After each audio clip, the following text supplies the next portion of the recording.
Hey everyone, welcome back. I'm Michael, and we're going to be getting right back into some more Reddit stories. If you enjoy the video, make sure to leave a like and subscribe. Now, without further ado, let's begin. This story was posted by a user named OpenBreadFruit in the AITA subreddit. The post is titled, "I want to divorce my husband because he wants a son. I have been with my husband for 5 years, married for 3 of those years. Our marriage was perfect and we were so happy. It felt like our entire life was perfect: church on Sunday, loving husband, beautiful home, all of it. A few months into our marriage, I became pregnant, and my husband and I were overjoyed, as was the rest of our family. My husband was especially happy after finding out our baby was a boy, as he had always told me he wanted at least one son. I even tried to repair my relationship with my mother so our son could have a relationship with his grandparents. I had originally cut off most contact with my mother due to how she treated my brother when he married his husband, though my brother said he was alright with my decision to try to get her back in my life since he still has a love for her and my baby was her first grandchild. However, our son ended up stillborn and it broke me. I fell into a depression and even at one point considered taking my life, but my husband was there for me during all of it, and we got through the grief. Our marriage felt stronger than ever, and life started slowly feeling beautiful again, even if it no longer felt perfect. About 5 months ago, I found out I was pregnant again, and then found out soon after that we are having triplets. My husband and I were over the moon, and he was the most doting and loving husband. Since we had always said we wanted 2 to 3 children, we agreed we wouldn't try for any more children after this. Because of our and our family's excitement for the triplets, we decided to throw a baby shower and gender reveal party. We trusted my brother with the genders of the triplets, and he bought some confetti cannons with colored streamers inside. The baby shower went wonderfully with my parents, in-laws, my brother and his husband and their daughter, and tons of friends and extended family. It was like a dream come true, and I was so excited for the gender reveal. I didn't care what the gender of our babies was, I just wanted healthy little babies, but my husband was clearly excited for potentially 3 sons. When the time came, my husband, my brother, and I all shot a confetti cannon and all 3 shot out pink confetti. I was so excited and so was my brother, but my husband screamed at the top of his lungs and hit the table in front of us, hitting it so hard that it actually broke. He screamed at me that I was supposed to give him at least one son because I killed his first one. That's when I burst into tears. I'd been so broken up about our son's stillbirth, and a part of me had felt it was my fault, and now here my husband was, the love of my life, telling me that it was. My brother immediately stepped in and tried to get my husband to calm down, but my husband shoved my brother, so my brother instead pulled me inside, where I cried in the living room while my husband's mother tried to calm him down. I could hear him screaming outside about how 3 daughters is too many, how he doesn't want 4 kids, but he also wants a son. Ever since that moment, my husband has hardly talked to me. He's been sleeping in the guest room, and when we do interact, he's clearly upset and mad and tries to argue with me. I tried to talk to him about it and asked about how he'll be with our 3 daughters, but he spat at me and told me he will provide them shelter and food, but he isn't interested in daughters and doesn't plan to have a close relationship with them. That sealed the deal that I want to divorce him, and I cried myself to sleep last night. Earlier today, I confided in my mother and mother-in-law about all this, but they told me I can't divorce my husband just because he wants a son. I don't want my daughters to grow up in an unloving household where their parents constantly argue and their father doesn't love them. The moment my husband said I killed our son, I felt as though I lost all love I had for him in an instant, and I don't want my daughters to be in that kind of household. However, both my mom and mother-in-law say it's just natural for men to want sons, and that at least he isn't saying he'll mistreat them. They treated this as absolute fact and acted as though I'm just a silly little girl who doesn't know anything. I felt incredibly small and stupid. I don't know what to do. My mother and mother-in-law make me feel like maybe I'm overreacting to my husband's behavior, but my brother says this is not normal as he and his husband are both men who absolutely love their daughter. I'm also not sure what I'll do with myself if I divorce my husband. I don't work, and I'm not sure how I'll be able to find a job that can support me and 3 babies all on my own. or how I'll make time for all of them when I have to work. I feel so lost and helpless. I'm torn on what to do because I worry divorce will be too brash of a decision and that maybe my mother and mother-in-law are right. Am I the antagonist? What should I do? Amy Luley said, NTA. You are not divorcing him because he wants a son. You are divorcing him because he has said some truly unforgivable things. I am so sorry about your son. Please know it was not your fault. Your husband is truly vile to say what he did, and that alone is grounds to end your marriage. Good luck, OP. Librarian Exciting said, hate to break it to your husband, but it is the sperm that determines gender. He is the one who gave you 3 daughters, not the other way around. Also, he spat at you. Get away from him. He is toxic. Update. I did not expect to have an update so soon, but after reading everyone's comments, I decided to take action immediately and went to my brother's house. We talked for hours through the night and came up with a plan. I am going to divorce my husband. He has shown the kind of man he is, and I do not want to live in or raise daughters in that kind of environment. I am going to move in with my brother and his husband during all of this. He and his husband have a nice large house where I can have my own room and a nursery for the triplets. I originally worried that perhaps myself and 3 babies would be overwhelming or a burden to him and his husband, but they assured me they would love to have us here. I knew everything would be okay when my brother even offered to have a baby monitor put in their bedroom so he could help if more than one of the triplets woke up during the night. My brother-in-law has a nice high-paying job and my brother works from home, so I will have a stable environment and my brother will help with his nieces. My own niece is excited for us to live with her. The current plan is I will live with my brother and his husband for a while, and once my babies are old enough that I feel comfortable putting them in daycare, which my brother-in-law has offered to pay for, then I can try to find a job of my own where I can save up money and eventually move into a nice place of my own with my daughters. I am so thankful for my brother and his husband. They truly feel like angels. My brother and I are also going to go no contact with my mother. My brother and I discussed her behavior with us growing up, how she treated him when he came out and also got married, and how she's treated me these past few days. We decided this was the best course of action, as we've given her many chances in our lives to become more stable and kind, but she's always refused them, and we want our daughters to grow up with a loving family. When I knew my husband had left for church this morning, my brother, his husband, and I went to my house and got all my important things, such as documents, clothes, and things that are special to me, as well as all the baby things. My brother-in-law's mother watched my niece while we did all this. She is a kind woman and has offered to be a grandmother to my own babies, which I happily accepted. I will admit that I cried. I have cried a lot lately, but mostly happy tears. Because my brother and I did not go to church, my ladies' Bible study group texted me and asked if we were all right and if we needed anything. I texted them back and told them the truth and what happened, and they were all horrified. They told me they support me and are proud of me for taking action and are now even planning a bake sale at the church to help raise money for me and my babies.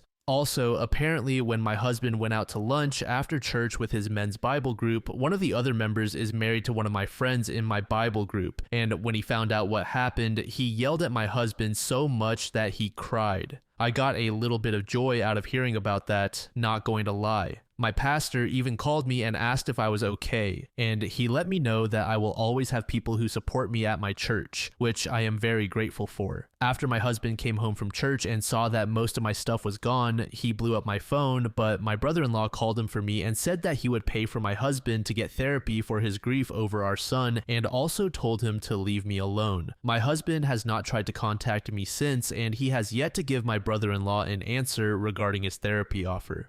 All in all, I am so grateful for my brother and his husband. I would not be able to do any of this without them. I am hopeful for the future, and while this is not the kind of future I imagined for myself or my babies, this is definitely the best one I can currently give them. They say it takes a village, and my babies will definitely have a village full of love and support. Thank you, and bless you to everyone who left comments supporting me. I am grateful for all of them. I am glad I could give you a very speedy and happy update.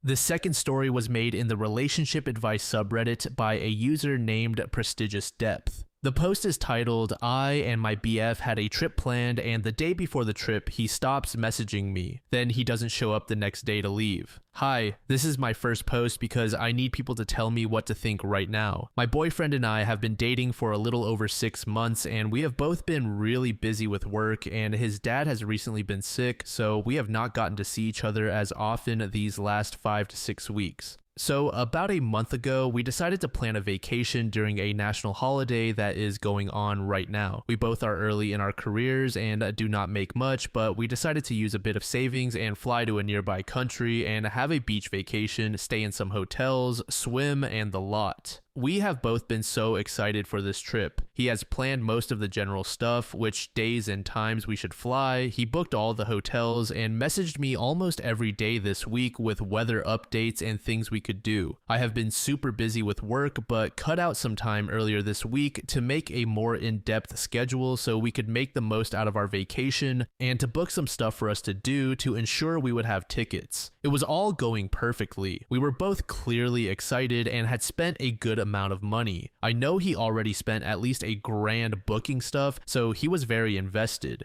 Plus, he is the one who initially came up with the plan and invited me. Here is where the story turns. Keep in mind, our flight is at 9:10 this morning, the 30th, so we had loose plans to meet near my street and get a taxi at 7:30. Yesterday, the 29th, I had Wi-Fi issues at my apartment, so I did not get a good morning message. When we first started dating, I kind of found these a bit annoying, but I have grown to love them so much, and I know it means a lot to him that I say good morning back, so I try my best to respond within a few hours. So I go to a coffee shop and see that he hasn't messaged me, which I find a little weird, but I take the opportunity to be the one to say good morning first, and I get to work on my latest project and do not think too much of it. Then a little later, I send him the latest ideas for our trip and ask if he is bringing any nicer clothes if we want to do a slightly fancier dinner one night. No response. This man is always on his phone. He responds so fast sometimes it gives me whiplash, and it has been hours and nothing. But I know he is at work and I feel a little crazy for even thinking anything of it.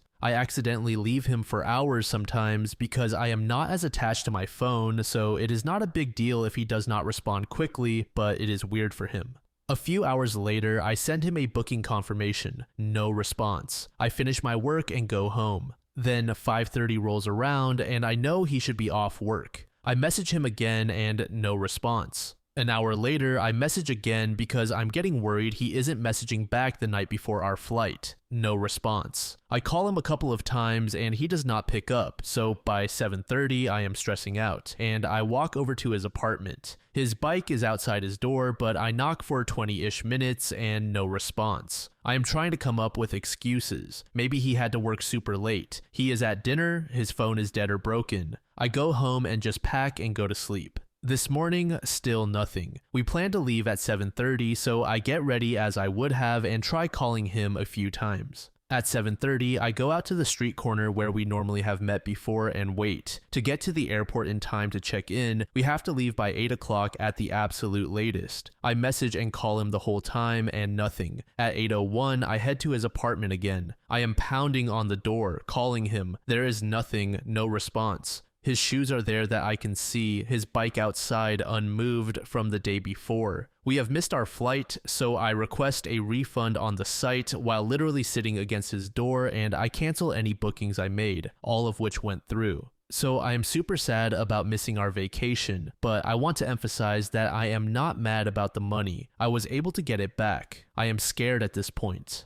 He has been the perfect boyfriend. He brought flowers to my place when I got sick. He is always on time to pick me up for our dates. He plans things for us. We have never fought. I do not even think I have ever seen him annoyed with me, and I am super annoying. The last time I saw him, his last words to me were "I love you" like 3 times. And then when I left, he messaged that he loved being with me. And then later, I got a goodnight message. Cut to today, and suddenly it is radio silence. Nothing. I am crying at this point and accept that he is probably not home, or I would have heard him, so I go home and just cry and get pizza and wine and message him approximately 10,000 times and try to call, and nothing. I have not met his family yet, so I do not have their contacts. I have met a couple of his friends and workmates in passing, but did not think to get any of their numbers. Why would I? I know the buildings where he works, but not where his office is or the name of the company. My point is that I have no way of contacting him. If he is in the hospital or something, no one is going to think to call me. It is the evening of the 30th as I am tying this. I recently got back from his apartment again, and his bike has not moved. I taped a message to his door to call me and my contact info for anyone who goes to his apartment in case someone else might know what happened. I cannot think of anything else to do, and I am terrified and crying constantly, thinking the worst. I am trying to think of what could possibly be happening. He takes his bike everywhere, but it is outside his apartment unmoved. He spent a lot of money on tickets for this trip and then did not show. Where I live, you need your phone to use taxis and metros and such, and there are charging ports and repair shops everywhere. So even if his phone died the 29th or broke, it would be fine by now. My best idea is that there was some sort of family emergency, maybe with his dad who is sick, and he had to go early on the 29th to see them. And after he got there, he lost his phone and has been super crazy with family stuff that he has not had the bandwidth to go get a new phone. He also just has my contacts saved and does not have my number memorized, so he wouldn't be able to contact me on another phone. I have cried more today than in the past year. Please tell me other things I can try or other excuses for why he is not responding and did not go on the trip. I am so scared. When I was at his apartment door tonight, all I could think is, what if he fell and hit his head and he is on the other side of this door dead? But I am not about to go full crazy and call the cops, though I am considering it at this point because the image won't leave my head and something is wrong. I can feel it. Please help me. Edit, thanks for telling me I am not overreacting. This was what I needed to actually try to contact the cops.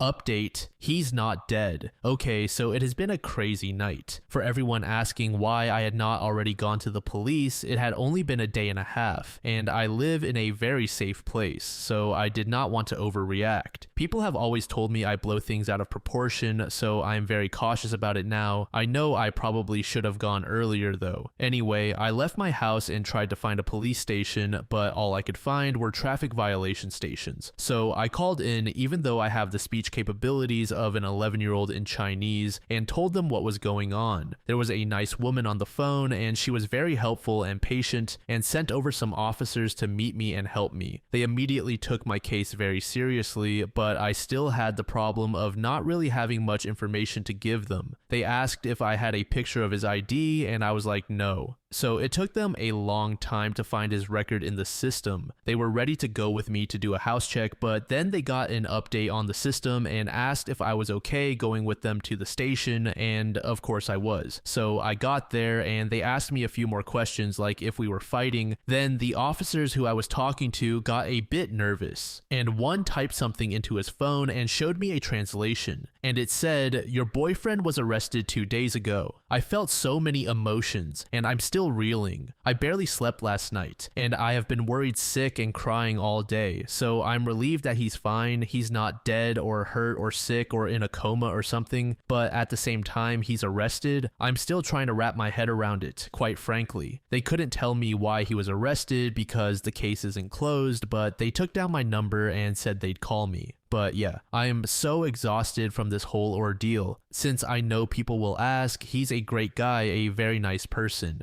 He does, however, have very little regard for rules and regulations. He is a reckless driver on his bike and often cuts off cars. Also, he's not an angry person ever, but I can kind of see him getting in a fight if there's a good reason, at least in his own mind. But both of those things mean you can be held in custody until they figure out the case. If it's just a minor traffic violation or a fight, he'll be out in a few days and probably pay a fine. If it's something worse, well, then maybe I shouldn't be seeing him anyway. Anyway, thanks to everyone who commented and made me feel like I wasn't overreacting or being a crazy girlfriend. I'll update if I ever find out what he did. edit/update. The more I think about it, he had to have been arrested early on Tuesday. So probably not a fight or anything, maybe something he was caught on camera for. Edit. When I say he has little regard for rules, I mean compared to me, it's very typical here. Bikes are illegal in the city, so I'm told, and yet I almost get hit by one daily. Jaywalking is illegal, and yet he and everyone else do it all the time.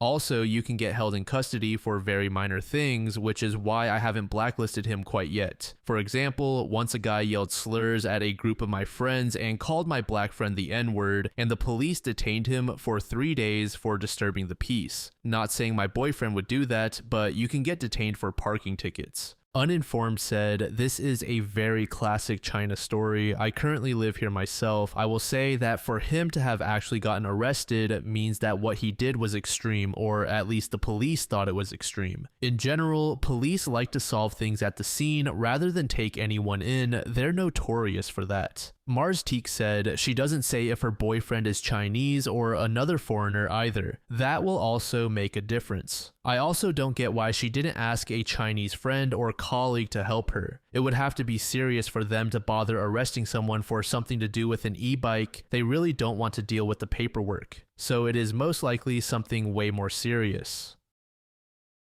This third post was made in the AITA subreddit by a user named Joey Spaghetti. The post is titled, I abruptly cut off my fiance. I met my fiance in my first year of college. We were both 18 and went from friends to lovers pretty quickly. We clicked so well and everything was so easy and effortless. We had a really good relationship, the kind of relationship that everyone wishes they were in. The kind of relationship that people idolized and said if those two broke up, then love doesn't exist. You get the picture. For the purpose of this post, let's call my ex Ashley. Ashley was everything I was looking for in a woman. Funny, smart, attractive, down-to-earth, and family-oriented. She wanted to build a life together. Our families got close over the course of our relationship. It was like we were already one big family before even getting married. As planned, I popped the question a year ago, not knowing that this would change everything. She said yes, of course, but things started to change. Slowly but surely, over the months, she became more distant. I tried to ignore it and chalk it up to nervousness. You know, cold feet before taking the big marriage plunge.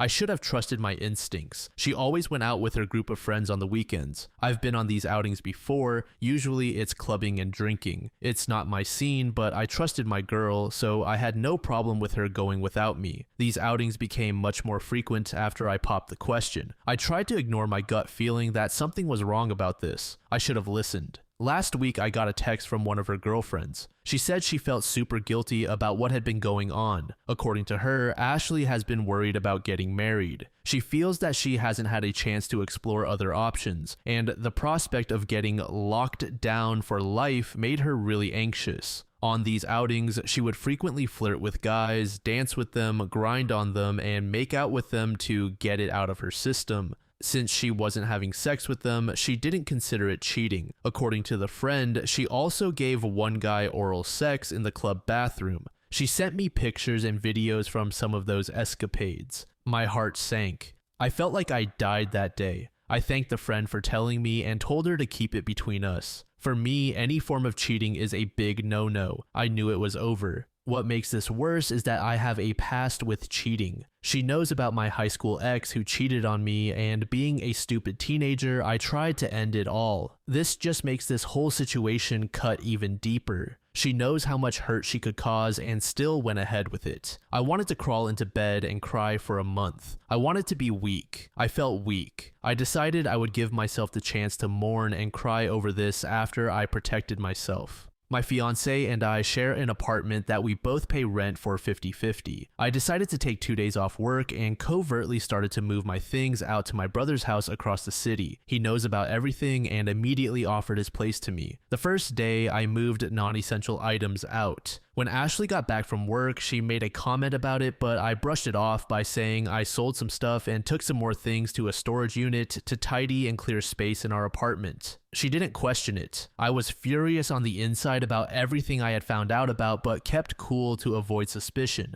She noticed I was a bit withdrawn, but I told her I was just tired and stressed from work. The second day, while she was at work, my brother and his wife came over to help me pack everything else, and I was fully moved out by 3 p.m. that day. Since then, I have avoided every single form of communication sent by my ex. I have completely cut her off. I refuse to talk to her or her family. I don't even want to confront her about what happened. She came home that day and saw everything was gone. She texted all my friends and family, who in turn texted me, but I only responded to my parents, who are fully behind me and my decision. Her family and friends are blowing up my phone and saying that I'm an antagonist for leaving without a word. They've even been blasting me on social media. I don't really care. She knows what she did. To me, she is dead. She doesn't exist. Because of all this backlash, my brother and his wife are now also questioning if it was right of me to completely ignore everyone. This has caused me to doubt myself a bit, so here I am. Am I the antagonist here? Update: an overwhelming number of people have convinced me to reach out to her parents and give them an explanation to clear my name. I will update when I get a chance to tomorrow. Thank you for the responses. Popular Error said NTA. She knows what she did. You might want to tell everyone so they get off your back. Lucky Log said NTA. Thank the friend and get on with your life. There is no going back after that. How in the world can you come back to our home and think you could possibly marry me? A simple "I am having some reservations" would have sufficed. But cheating to get your fun in before marriage is exactly what not to do. Dump her and let her wonder for the rest of her life why. Update: after an overwhelming number of people urged me in the comments to speak out, I decided to break my silence. I didn't want to make this whole thing public. Despite what she did, some part of me still cares for her. I was with her for 6 years. You can't just throw that away overnight. I came to the conclusion that the right thing to do was to talk to her parents. Only her family needed to know. Everyone else can have whatever opinion they want of me. I don't care. The people who truly know me and are close to me are the only ones I care about.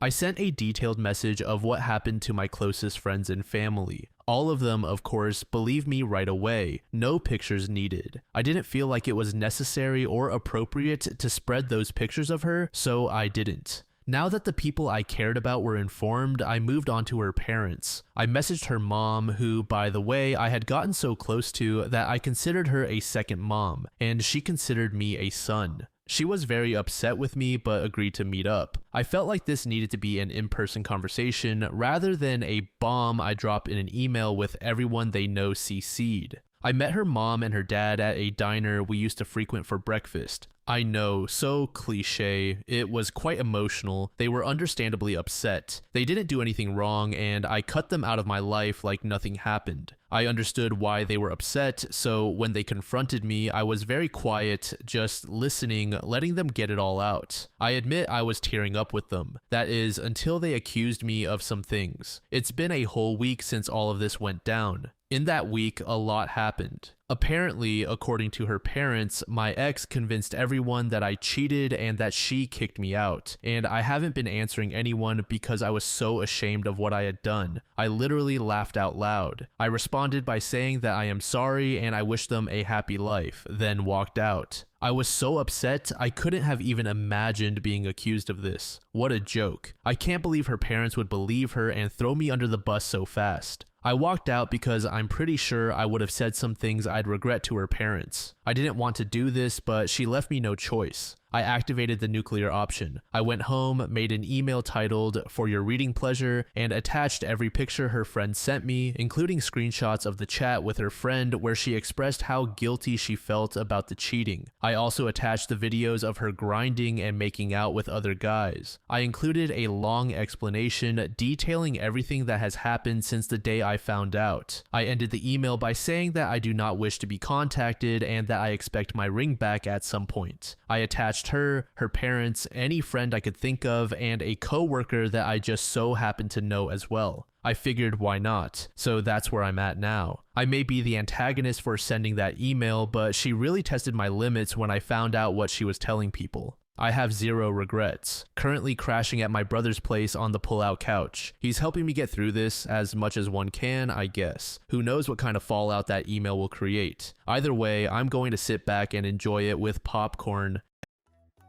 Thank you so much for making it to the end of the video, and thank you also to partner of the channel, Gamersupps. Use code DLAM to support the channel and get 10% off of your purchase, link in the description. I'm sure many of you like me have a hankering for daily caffeine, so go check them out. Lately, I've been a big fan of Titty Milk and Acid Rain, but they've got dozens of other flavors for y'all to try out. Anyway, thanks again for reaching the end, and I hope you all have an amazing passage of the next 24 hours.